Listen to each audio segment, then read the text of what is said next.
Assalamu alaikum class, here is Samreen. Today we are going to start chapter number 16 from biology 10th. ठीक है, आज हमने 10th की biology का chapter number 16 start करना है और सेक्शन जो है वो इकोलॉजी का है वहाँ पे, और उसका टाइटल जो चैप्टर का है वो है man and his environment class, यानी किसी एक आदमी का या मैन का, ह्यूमन बीइंग का क्या इन्वायरमेंट के साथ ताल्लुक है। कोई भी आपके पास इंटरेक्शन है ऑर्गेनिज्म के साथ, उसका ताल्लुक भी पढ़ेंगे, और आपके पास उनका आपस में जो एक इंटरेक्शन है, इन्वायरमेंट के साथ जो इंटरेक्शन है वो हम जो है वो डिटेल से स्टडी करते हैं। तो कुछ टर्मिनोलॉजीज आपके चैप्टर में स्टार्ट में दी गई हैं जिनको हम क्लियर करते हैं। स्टार्ट करते हैं अपना चैप्टर क्लास। सबसे पहले जो आपकी बुक में एक वर्ड आता है वो है ecology, man and his environment title है चैप्टर का। तो उसमें आदमी का या ह्यूमन बीइंग का जो एक इंटरेक्शन है उसको हम देखते हैं। तो सबसे पहले क्लास हम जिस टर्मिनोलॉजी को क्लियर करने जा रहे हैं वो है आपके पास इन्वायरमेंट। इन्वायरमेंट क्या होता है? इन्वायरमेंट आपके पास एक ऐसा आप कह सकते हैं कि कंपोनेंट है, जैसे जो चीज आपके अराउंड है वो सारी आपका इन्वायरमेंट है। Everything around us is an environment. अब जैसे मैं एक रूम में खड़ी हूँ, आपके क्लास में जो है वो मैं स्टैंडिंग में हूँ, तो क्या होगा कि जितनी चीज़ें मेरे आसपास पड़ी हैं इस रूम के अंदर वो सारी आपका इन्वायरमेंट है। आप यहाँ से रूम से बाहर जाएंगे तो रूम के बाहर जितनी चीज़ें आपके पास आसपास होंगी, चाहे वो लिविंग है चाहे वो नॉन लिविंग है, वो आपका इन्वायरमेंट है। Now what about living in non living class? Living चीज वो होती है जो रिप्रोड्यूस कर सकती है, जो अपना रिस्पॉन्स एनवायरनमेंट के अकॉर्डिंग करती है, वो चीज लिविंग होती है। और जिसमें ना ही वो रिप्रोड्यूस करे, ना ही उसकी प्रोजनी बने, ना ही उसका कोई जनरेशन आगे चले, और ना ही उसके अंदर से उसका कोई रिस्पॉन्स एनवायरनमेंट में हो, तो हम उस चीज को कंसिडर करते हैं that this is non living. Environment के अंदर नॉन लिविंग क्या होगा? वाटर है, एटमॉस्फेयर है, यानी आपके पास एयर है, वाटर है, लैंड है, ये सारी चीजें, आपकी जमीन, आपके पास जो पानी है, ये सारी चीजें आपके पास नॉन लिविंग है। जब आप लिविंग की बात करते हैं तो उसमें जिस एनवायरनमेंट में आपके आसपास जितने जानदार होंगे वो सारे आपके पास क्या होगा? लिविंग एनवायरनमेंट, लिविंग चीजें होंगी, और इन दोनों को मिला के आपके पास क्या बनेगा? एक एनवायरनमेंट बनेगा। अब उस एनवायरनमेंट के अंदर क्या क्या हमने देखा? लिविंग भी होता है और नॉन लिविंग चीजें भी आपके पास पाई जाती हैं। ये तो बना देंगे आपका environment, that everything around yourself is your environment.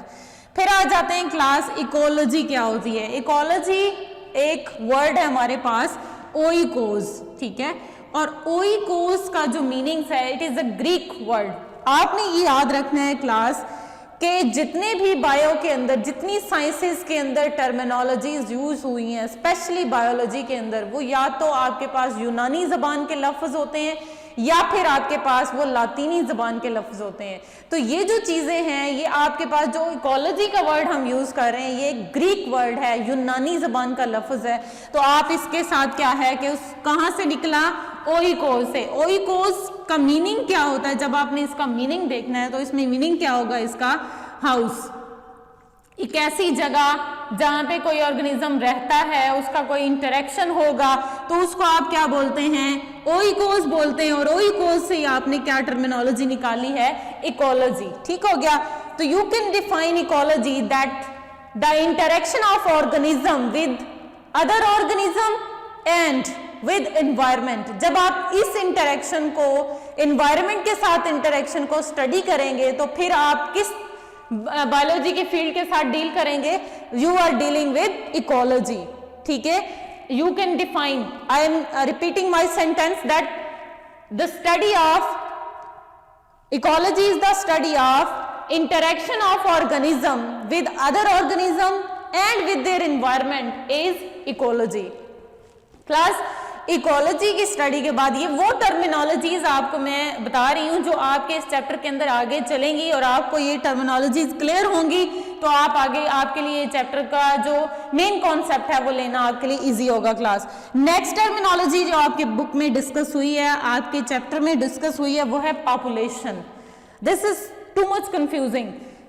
Population क्या चीज है कि जब किसी ऑर्गेनिज्म का ग्रुप, फॉर एग्जांपल मैं आपको बोल देती हूँ कि यहाँ पे आपके पास बुल्स हैं, ठीक है, या शीप्स बोल लें, शीप्स हैं आपके पास 5, एक एरिया के अंदर उस टाइम में है, और उस टाइम में एक एरिया में उस प्रॉपर टाइम के अंदर जो 5 शीप्स होंगी वो आपकी क्या है, पॉपुलेशन है।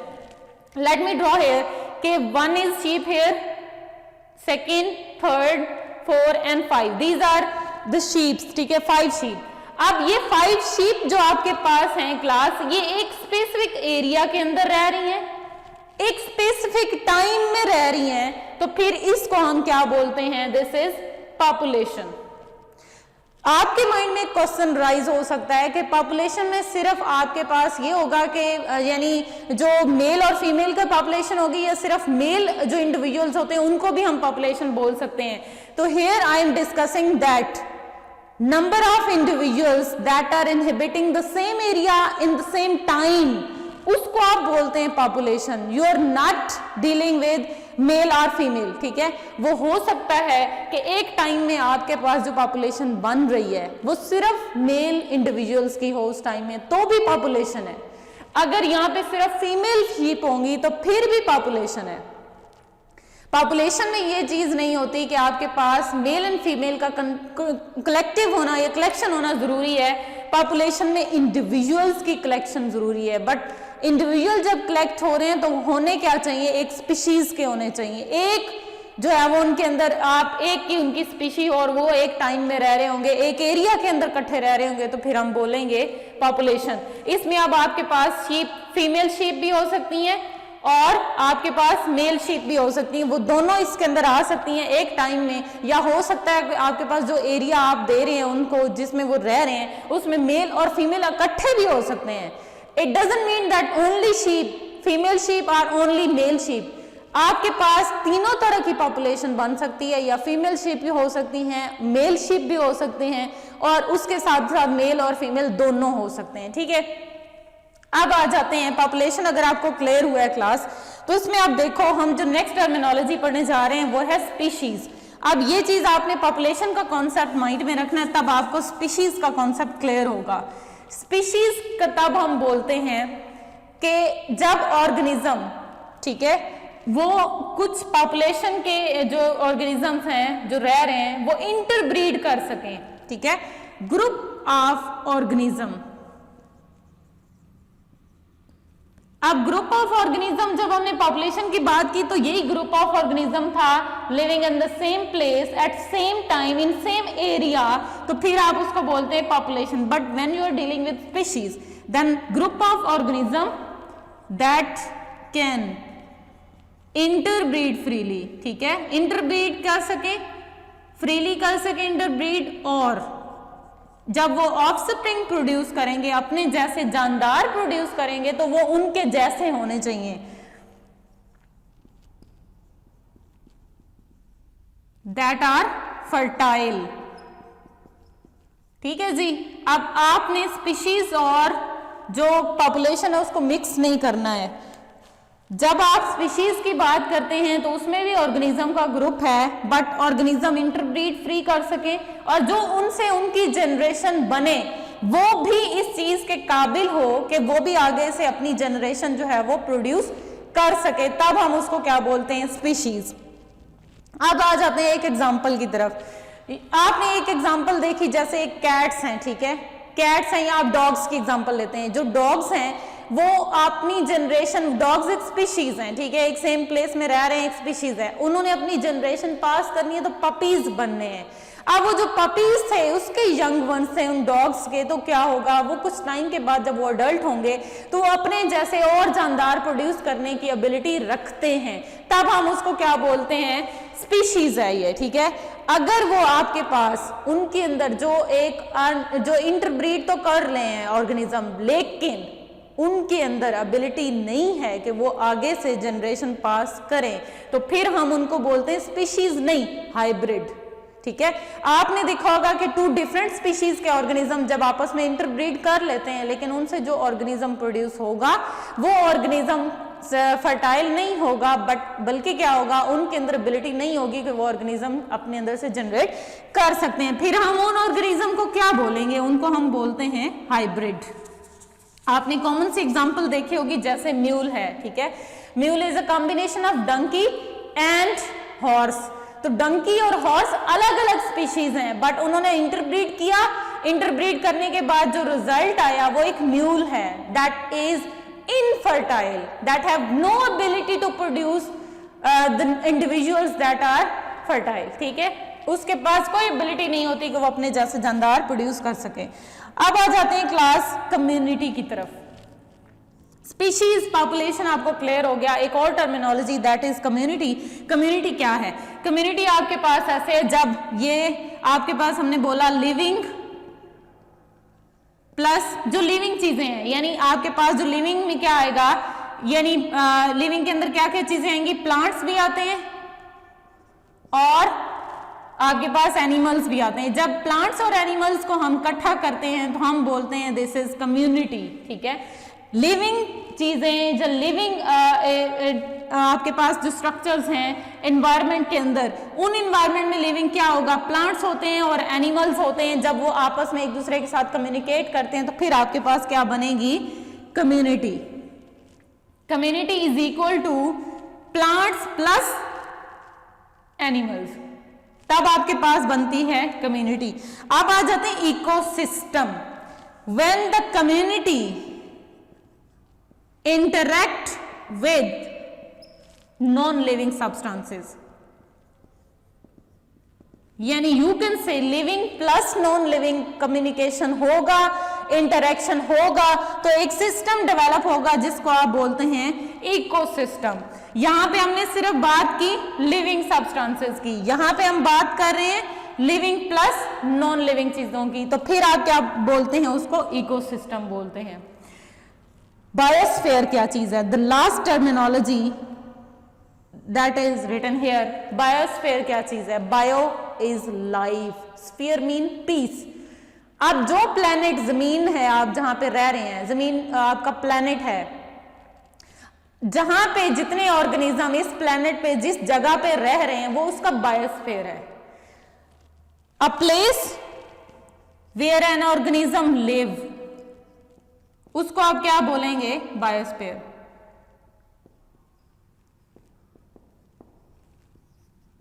ठीक है जी। अब ये जो चीज है, यानी आपके पास फॉर एग्जांपल आपने ये एक जो है वो अर्थ है आपके पास, ठीक है, प्लेनेट है आपका, इस जगह पे अगर ऑर्गेनिज्म रह रहा है तो ये उसका बायोस्फीयर है। उसकी जगह यहाँ पे इसके साथ रह रहा है तो वो इसका बायोस्फीयर है। जहां पे भी प्लेनेट के अंदर, चाहे वो उसकी इनसाइड है चाहे वो उसके आउटसाइड है, जहां पे भी ऑर्गेनिज्म प्लेस करेगा, रहेगा, ऑक्युपाई करेगा उस जगह को, उसको आप क्या बोलते हैं, उसका बायोस्फीयर। तो all the ecosystem that is present in the planet, वो क्या बना रहे हैं, बायोस्फीयर बना रहे हैं। बायोस्फीयर के हम 3 टाइप्स भी देते हैं। कुछ ऐसा इकोसिस्टम होगा जो पानी में बनेगा, जैसे लेक्स में, यानी आपके जो नदी नाले होते हैं, जो नहरें होती हैं, उनके अंदर ऑर्गेनिज्म होंगे, वो एक इकोसिस्टम बना रहे हैं। इसी तरह आपके पास जो जैसे आपके पास आ जाता है लैंड पे, प्लेनेट पे, यानी टेरेस्ट्रियल एनवायरनमेंट में बनेंगे, वो भी इकोसिस्टम होगा। तो ये सारे के सारे इकोसिस्टम, चाहे वो पानी के अंदर बन रहे हैं, चाहे वो जमीन पे बन रहे हैं, चाहे वो आपकी एयर के अंदर बन रहे हैं, वो सारे इकोसिस्टम्स किसको बना रहे होते हैं, उसकी बायोस्फीयर बना रहे होते हैं। क्योंकि जो हवा में रहता है वो भी ऑर्गेनिज्म प्लेनेट के अराउंड ही है, और जो जमीन की सरफेस पे रह रहा है वो भी प्लेनेट पे रह रहा है, जो जमीन के अंदर रह रहा है वो भी उसका प्लेनेट का हिस्सा है, और जो प्लेनेट के ऊपर वाटर प्रेजेंट है उसके अंदर अगर वो एग्जिस्ट कर रहा है तो वो भी उसका हिस्सा है। तो हम बोलते हैं कि बायोस्फीयर क्या चीज होगी, जितने इकोसिस्टम है एनवायरनमेंट के वो उसका बायोस्फीयर बनाते हैं। बायोस्फीयर की थिकनेस की बात करें तो बायोस्फीयर की जो थिकनेस होती है वो 20 होती है आपके पास। और कैसे कि जैसे आपके पास, आप इमेजिन करते हैं एक आपके पास एप्पल है, ठीक है, आप एप्पल कंसिडर करते हैं, एग्जांपल में लेते हैं कि वो एक जमीन है आपकी। अब एप्पल के अंदर जो उसका छिलका है, जो उसकी स्किन है, वो उसका बायोस्फीयर है। जो उसके अंदर है वो सारा मटेरियल आपके पास उस प्लेनेट का हिस्सा है, लेकिन जहां पे जिंदगी एग्जिस्ट कर रही है वो सिर्फ वो एप्पल की जो थिकनेस, थिन जो स्किन है, वो उसको रिप्रेजेंट करती है कि वो उसका बायोस्फीयर है। अब आ जाते हैं क्लास कंपोनेंट्स ऑफ इकोसिस्टम की तरफ। कंपोनेंट्स ऑफ इकोसिस्टम क्या होते हैं वो हम देखते हैं। कंपोनेंट्स का मतलब जो चीजें इकोसिस्टम बना रही हैं। तो इकोसिस्टम बनाने वाले कंपोनेंट्स आपके पास 2 ही हैं, लिविंग और नॉन लिविंग, या एबायोटिक और बायोटिक। एबायोटिक आपके पास क्या होते हैं, नॉन लिविंग, यानी ऐसा मटेरियल जिसमें लाइफ नहीं होती, नॉन लिविंग होता है, और जो बायोटिक होंगे कंपोनेंट्स वो होता है आपके पास लिविंग। अब नॉन लिविंग के अंदर एयर, ठीक है, वाटर, लैंड यानी सॉइल भी आप कह सकते हैं इसको, ये डिफरेंट जो है वो पैरामीटर्स हैं जो आप बोलते हैं कि ये नॉन लिविंग है। जब आप लिविंग की बात करते हैं तो लिविंग सब्सटेंसेस को हमने फर्दर 3 क्लासेस में कैटेगराइज किया है। Number 1 producers, number 2 consumers, number 3 decomposer. These are the components of biotic factors, biotic part of your environment, ठीक है। अब आ जाते हैं इनकी डिटेल की तरफ क्लास कि जो बायोटिक आपके पास कंपोनेंट्स हैं, सबसे पहला कंपोनेंट क्या है, producers. As name indicate that the group of organism that are involve in producing something, ठीक है, जो खुराक बनाने वाले होते हैं आपके लिए, उन ऑर्गेनिज्म को हम किन्ने नाम क्या दिया है, प्रोड्यूसर्स का। क्या क्या आते हैं, सारे के सारे आपके पास प्लांट्स क्या होंगे, प्रोड्यूसर्स होंगे। प्रोडक्शन करते हैं किस चीज की, आपके लिए, दूसरे ऑर्गेनिज्म के लिए, अपने लिए खुराक बनाते हैं।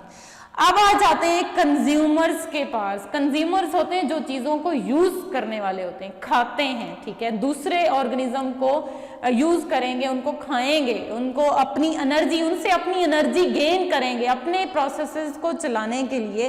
तो उनमें आपके पास क्या आता है, कंज्यूमर्स, ठीक है।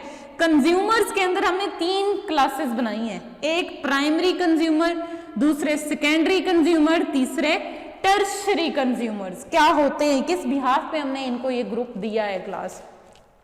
प्राइमरी कंज्यूमर वो होंगे जो आपके पास इन जो प्रोड्यूसर्स हैं इनके ऊपर अटैक करेंगे, इनको खाएंगे, तब हम उनको बोलते हैं प्राइमरी कंज्यूमर। अब आपके माइंड में आ रहा होगा क्या क्या है जो सिर्फ पौधों को खाते हैं। आपके घर में गोट होगी, ठीक है, वो प्राइमरी कंज्यूमर में आती है, डियर प्राइमरी कंज्यूमर है, कैमल प्राइमरी कंज्यूमर है। जो आपके पास प्लांट्स के ऊपर ईट करते हैं, प्राइमरी प्रोड्यूसर पे, प्रोड्यूसर्स पे बेस कर रहे हैं, वो आपके पास क्या होंगे, प्राइमरी कंज्यूमर्स होंगे, ठीक है, जो सिर्फ हर्बीवोर्स होते हैं, सारे के सारे हर्बीवोर्स यानी हर्ब्स खाने वाले, प्लांट्स खाने वाले, वो क्या हैं आपके पास, प्राइमरी कंज्यूमर्स हैं।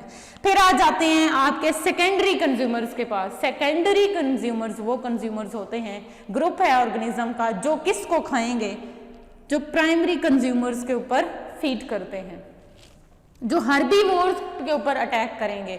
इन्हीं सेकेंडरी कंज्यूमर को आप एक और नाम भी देते हैं जो आप बोलते हैं कि जी प्राइमरी कॉर्निवोर्स हैं, यानी कि ये ऐसे ऑर्गेनिजम्स हैं जो हर्बीवोर का फ्लैश ईट करते हैं, उनको खाते हैं।